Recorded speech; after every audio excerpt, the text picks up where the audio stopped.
All right, here with Derek Brooks of the Wyoming East Warriors. Derek, it was an ugly one tonight, but you guys were able to survive. The fourth quarter, your defense really came through for you, including led to the game-winning basket. Just talk about being able to win on a day like today, a night like today. Yeah, I mean, we struggled offensively. I thought James Monroe played great defense, physical defense, pushed us out of our spots. But, yeah, like what you said, we gave up 3 points there in the fourth quarter. I told the guys at the end of the third, I said, you got 8 minutes. How bad do you want it? Even though shots weren't falling, we stepped up, buckled down on D, got stops when we had to have them. A key stop there late when we finally could get into a little bit of pressure and gave us an and-one layup to finally take the lead and eventually hold them off with that and-one bucket. And talk about that play. I mean, Bryson Huff's guy's been sick. You've had some sickness running through your program. I think he's had 2 bouts that he's had to deal with. Just talk about probably him being about able 4 or to, 5. I bet you I've got 6 doctor's excuses from him in the office. He didn't practice yesterday. He was sick yesterday and started feeling. He messaged me at like 7 in the morning. We were practicing at 10. Said he's throwing up all night and then he went back to sleep. Didn't wake up until like 5 o'clock yesterday. Yeah, he didn't practice yesterday, and then had to come play 32 minutes and had a key steal. He's not scoring the ball well right now, but he's starting to rebound the ball better, or play better defense for us, and just doing the hustle and heart plays. his read on that play was really kind of exceptional, given that he hasn't practiced much. Which They kind of did throw it right to him, but I mean, he was right there. Yeah, we go over defense every day. When we got a trap like that, we know the next man, the easiest pass is always full of denial. So he was coming anyway to get in the passing lane. He just happened to throw it right when he got there, and his momentum was already going to the bucket, so it allowed him to get the and-one. I mean, it was almost like a layup, drill layup. It was. At that point. I mean, and it ended up being for the win. You were able to, I think you got 2 stops on them in the last 13 seconds. They had a shot and then a putback. They did. Just being able to survive that says something about your team, doesn't it? Yeah, I mean, it was just a good effort on the defensive end, like you said there in the fourth quarter. And I thought we played decent defense throughout the game. We went in a couple slumps there where we gave up some bad back cuts. We kind of teach against that. You stay between your man and the bucket to not allow those back cuts and make them take contested threes. Right. And I didn't think we did a good job of that tonight. I thought we allowed them to get back cuts on us by ball watching and get easy layups or easy kickouts and shots off of the back cuts. But hey, which neither team really made. We didn't shoot the ball well. Zach shot it well. I think Zach was 3 for 4 from the 3 or 3 for 5 and he's 4 for 8. Guy for you. You said he's hit a lot of big shots. Yes, he has. And he's averaging probably right around 15 this year for us, and I think he had 13 a night, shooting 50% from the field.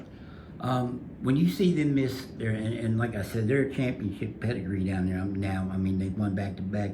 When you see them miss 5 free throws, the first 5 free throws of the fourth quarter, you got to be saying, boy, the game is right here for us if we want. We said that a lot there on the bench, and I think we missed quite a bit of opportunities as well there in the fourth off those missed free throws. We kind of had some silly turnovers. We missed foul shots of our own, which is unusual for Cole to miss two foul shots in a row. He's usually 92% free throw shooter. Good in this building too. We are. We struggled to shoot it tonight. You want to get in this building. But I mean, we're still got a kind of a young nucleus, and we're growing and learning game by game. This was our first game since I think December 15th. Yeah. So I mean, it showed we were kind of rusty. Tired. These guys. I figured these guys would be tired of practicing one another and glad to see some competition. But what's it say about Bryson Huff that he hasn't played real well? That he's battled through that sickness, but he was the one to make the play there. And, I mean, really put you in a situation. Yeah, you were fighting back the whole game. I think you'd only taken the lead once in the first quarter. I think you took the lead, they got it back, then he made that shot, and it held up. What's that say about him? I mean, we expect that from him. He's our senior, one of 2 seniors that we have that play. Barty's another one, which he's an exchange student. But, I mean, that's expected as a senior. He's got to step up and make those plays, him and Cole both. Like I alluded to earlier, we have a young nucleus there. We start a junior, a sophomore, and a freshman. So those seniors have to step it up. But that freshman looks like a man, though.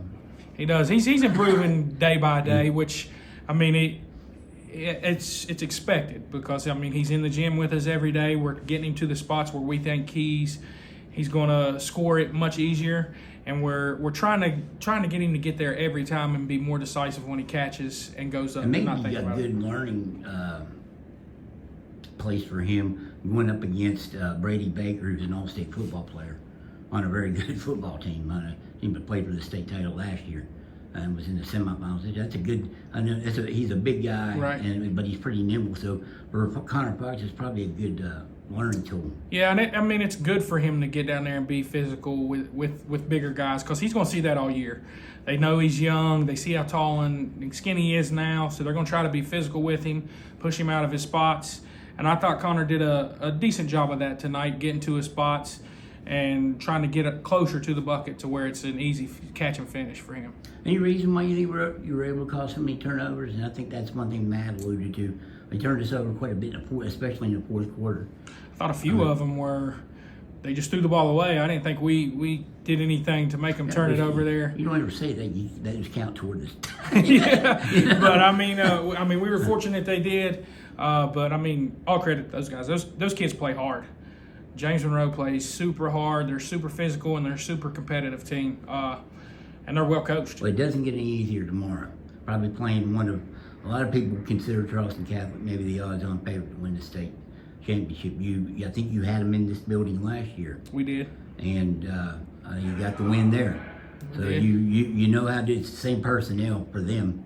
Correct. It's going to be a heck of a matchup. Oh, it is. I mean, it's always a tough game when we play Charleston Catholic. They're a gritty team as well. They're coached well. They have a ton of talent on that roster. I think they got a little bit of a young nucleus too with a couple upperclassmen, but I mean they're a good team. I think they're number one in the coaches poll right now, so that'll give my guys something to play for. Yeah. Shouldn't have to have anything to play for, but that's an added advantage, I guess, for us going in against the number one team in the state of AA. All right. Hey, Derek, I appreciate it. And Thank good you. luck tomorrow.